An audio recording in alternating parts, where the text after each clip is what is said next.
Hai Smart Thinker, welcome back to my channel, welcome back to Friska Journey. Hari ini gue mau ajak kalian ya, lagi-lagi belajar sejarah nih. Gue masih ada di Grand Hotel Prianger. Ini dia guys. Nah, di sini itu ada museumnya ya.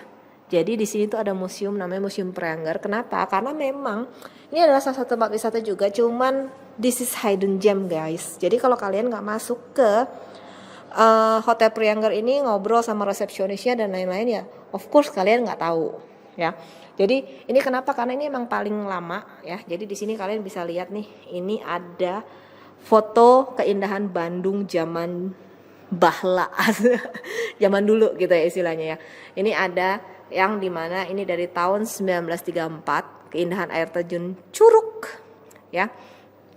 Dan juga hasil fotografi dari tahun 1936. Jadi masih hitam putih guys. Dan di sebelahnya guys, di sini juga ada sejarah dan keindahan kawasan Pegunungan Priangan. Ya. Nih. Jadi di sini kalian bisa banyak banget belajar mengenai sejarah Kota Bandung zaman dahulu kala. Oke. Nah, ini kita masuk ke museumnya. Museumnya itu nggak terlalu besar, tapi interested banget. Nih, jadi pertama kali masuk lo itu sudah disambut ya sama ini tuh kamera zaman dahulu. Ya, nih gila gede banget, oke. Jadi di sini lo bisa lihat, bahkan lo bisa menyentuh, oke. Dan ini gila, ininya tebel banget guys. Oke. Lalu belum ke yang lain-lain dulu ya. Ini adalah juga Prianger zaman dulu. Lalu ada telepon ya. Telepon zaman dulu. Siapa yang masih ngalamin di sini? Ini mungkin ya istilahnya zaman dulu sebelum ada telepon, ini mereknya Monarch tuh. Ini adalah untuk telegraf, oke. Lalu di sini ini alat, ini kayak buat muter piringan hitam gitu loh guys. Ya, kalau ini kalian masih sempat ada lihat nggak? Ini sih beberapa kafe masih ada yang punya satu, kadang-kadang dibuat hiasan gitu ya. Nah di sini ini ada dua, ini namanya gramofon. Oke, nah lalu yang di tengah ini nggak ada keterangannya sih sayangnya ya. Cuman ini kayaknya kayak ini mirip kayak mesin penggiling kopi atau whatever, nanti kita cari tahu ya. Dan di sini tuh benar-benar Museum Prianger ini benar-benar kalian bisa akses ya dengan perjanjian. Karena memang segitu barangnya ini udah dalam tanda kutip ya umurnya udah lumayan. Jadi memang cuman dibuka kalau memang ada pengunjung atau ada grup yang mau datang. Oke. Dan ini cuman gua doang. Ini ada lampunya. Ini ada ornamen dari sini. Gua nggak tahu ini apa, baru baca penjelasannya di bawah. Oke. Ini adalah salah satu karya dari CPW Shoemaker, konsep dan gaya arsitektur Grand. Oh, ini adalah arsitek dari Grand Hotel Prianger yang banyak dipengaruhi oleh Frank Lloyd Wright, arsitek berkebangsaan Amerika yang merupakan arsitek terbesar di dunia. Wow, oke. Jadi ini adalah arsitek, ini kalian bisa sambil baca ya. Ini adalah arsitek yang mendesain Hotel Prianger ini. Oke, walaupun mungkin karena udah sekian lama, pasti Hotel Prianger ini sudah mengalami beberapa kali renovasi. Oke. Nah, ini dia nih. Kalian bisa lihat ya, ini dari 18 sekian, oke. Ini adalah sejarah Hotel Prianger. Dan pernah nggak sih kalian dengar nama Hotel Grand Prianger atau Grand Hotel Prianger di kota lain? Gue sih belum pernah denger ya. Nih, kalian bisa baca di sini ya. Kalian bisa pause, and then kalian bisa baca sendiri kalau kalian interested, oke. Jadi dari tahun 1897 Priangan Planters itu pemilik perkebunan yang menghabiskan aktivitas atau akhir pekan mereka, weekendnya, di Bandung. Ya, jadi pada saat itu kebutuhan utama mereka itu disediakan sama toko yang namanya itu sebuah toko di Grote Posweg atau sekarang namanya Jalan Asia Afrika. Nah, keberadaan toko itu tuh nggak lama guys. Akhirnya dia bangkrut lah toko itu. Ya. Lalu toko itu akhirnya diambil sama seorang Belanda bernama Van Deterkom untuk diubah menjadi sebuah hotel. Nah, ini dia nih. Ini dia yang namanya Hotel Tiem yang kemudian diubah namanya menjadi Hotel Priangger. Jadi Priangger itu emang dari awalnya udah ada Priangger-Prianggernya tuh namanya tuh, oke? Ya. Akhirnya di tahun 1920 namanya diubah jadi Grand Hotel Priangger sampai sekarang namanya masih sama nih, cuman bangunannya nih berubah nih. Di 1929 bangunannya itu tadinya bergaya Indice Empire, akhirnya direnovasi dan desain ulang ya, sama tadi tuh ya, Wolf Schumacher yang dibantu sama muridnya IR Soekarno ya, nggak perlu gue jelasin dong Soekarno siapa, bener nggak? Akhirnya bangunan bergaya Art Deco itulah yang menjadi landmark dan juga kebanggaan kota Bandung sampai saat ini. Oke. Lalu pada tahun 1955 kota Bandung menjadi tuan rumah, itu yang gue bilang kemarin ya, pada saat kita keliling kolam, dimana kenapa di sekitar Jalan Asia Afrika ini banyak banget hotel bintang 5 ya. Pada tahun 1955 itu Kota Bandung dipilih menjadi tuan rumah KTT Non-Blok atau Konferensi Asia Afrika ya. Dan Hotel Priangger ini ya dipercaya menjadi salah satu hotel untuk tamu-tamu VIP guys. Bahkan ya Insinyur Soekarno juga sempat bernostalgia sekaligus meninjau juga nih ya di awal 1955. Next, 1957 ya. 1957 itu Grand Hotel Priangger itu dinasionalisasikan menjadi milik negara. Pengelolaannya juga diambil alih dari tadinya tuh perusahaan Belanda ya yang mengelola, jadi diserahkan kepada perusahaan daerah Jawa Barat. Sejak saat itu Grand Hotel Priangger ini banyak mengalami pergantian pengelolaan sampai akhirnya di tahun 87 gue baru lahir itu melalui BOT dikelola oleh Bina Inti Dinamika yang sahamnya dimiliki sama Aerowisata dan PT Martel. Oke. Next, di tahun 1988 Hotel Priangger nambah kapasitas guys. Nah, inilah yang gue bilang dia udah melewati beberapa kali renovasi ya. 88 dia sempat ada renovasi, nambah fasilitas-fasilitasnya, lalu bangunan towernya juga ditambah ya kan. Lalu di tahun 2010 sampai 2013 itu juga direnov lagi. Wah, walaupun dia renov berkali-kali tapi bangunan bersejarahnya itu tetap dipertahankan. Jadi lu lihat. Jadi kalian bisa lihat nih ya gambarnya nih ya. Dari 1988 ya kurang lebih kayak begini. Ya, cuma diganti catnya dan lain-lain dan selalu dibersihin segala macam. Makanya itulah yang menjadi heritage Art Deco sampai saat ini di Kota Bandung. Makanya sampai saat ini tuh ya, kalau kalian nginep di sini itu walaupun hotel lama tapi tuh masih tertata dengan rapi banget dan kayaknya tuh kayak sekarang nih gue tidur sini tuh penuh terus guys.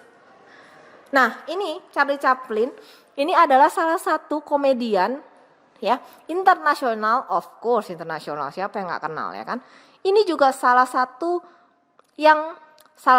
orang penting yang pernah menginap di Priangger. Oke, nah ini nih, dan ini nih contohnya beberapa ya yang pernah tidur ya atau sebagai kehormatan itu menjadi tamu penting di Grand Hotel Priangger, baik dalam acara besar ataupun sekedar mungkin mereka mampir ya istilahnya.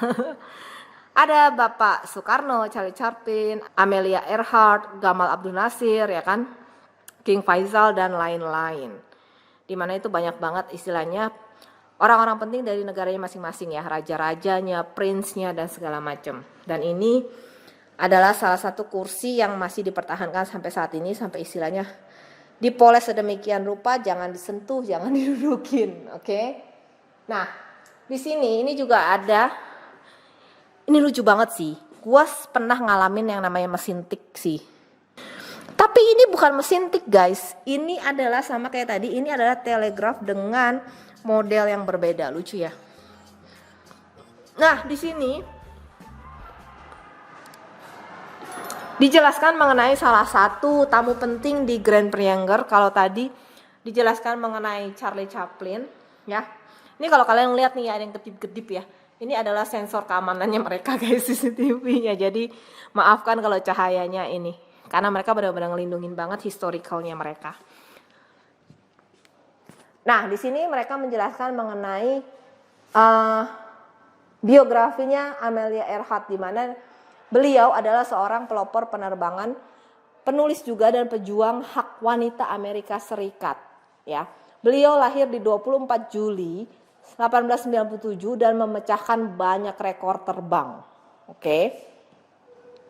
Nah, beliau juga menerbitkan beberapa buku yang bestseller mengenai pengalaman terbangnya. Tapi tiba-tiba beliau hilang secara misterius di Samudra Pasifik di dekat Pulau Hawkwood dalam usaha untuk melakukan penerbangan keliling dunia di tahun 1937. Dan misteri hilangnya beliau ini masih tetap berlanjut sampai sekarang, jadi nggak ada kabar lagi. Konon pada penerbangan tersebut, Earhart sempat mampir ke Bandung untuk melakukan perawatan rutin pesawat, dan beberapa dokumen menunjukkan bahwa ia sempat menginap di Hotel Prianger Bandung. Nih, ini juga ada beberapa foto ya, kayak tulisan tangannya, tapi nggak bisa kebaca ya, dikit-dikit ya, kayak misalkan nih, to write you, ya mungkin butuh effort banget untuk membaca. Oke, next kita keliling lagi. Ini bukan cuma sekedar sampai sini, tapi di sebelah kanannya atau di seberang nih, ini juga ada lagi. Nah di sini di ruangan ini satu ruangan, jadi ini adalah disekat dua ya. Ini tuh menjelaskan per masing-masing frame ini. Nah ini adalah biografi dari Wolf Schumacher yang memang arsitek yang merancang hotel ini. Lalu ada peta Bandung dari zaman dahulu kala di mulai 1940 ini.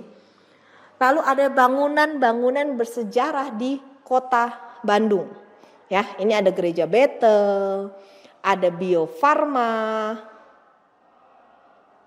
gereja Santo Petrus Katedral, Ex Insulinte, Balai Prajurit, Kodam Siliwangi,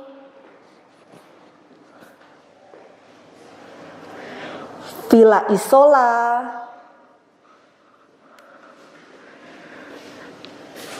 Teropong Bintang Bosca yang salah satu tempat wisata Bandung juga hingga saat ini.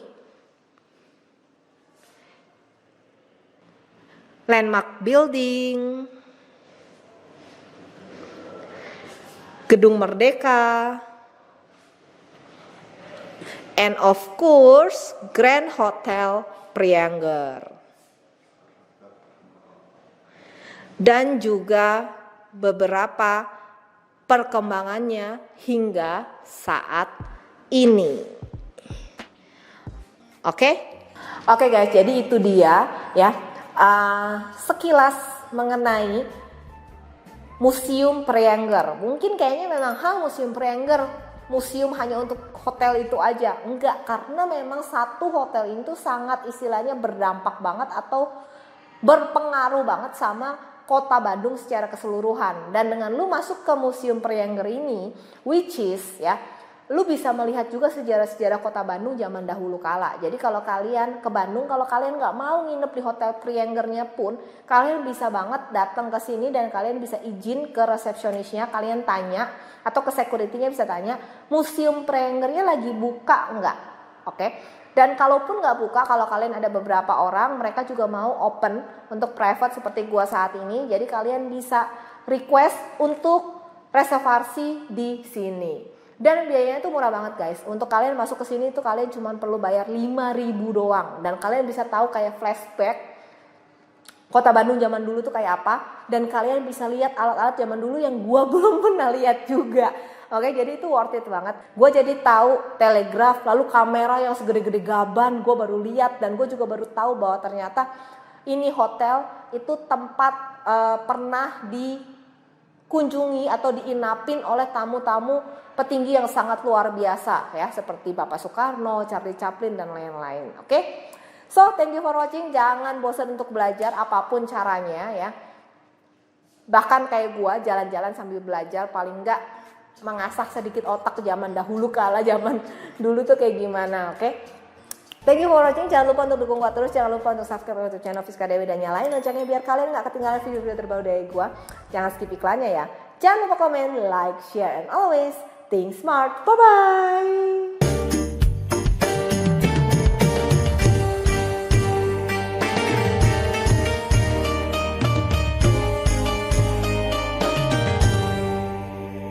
Smart Thinker, jangan lupa terus dukung saya dengan subscribe, like, comment, and share ya.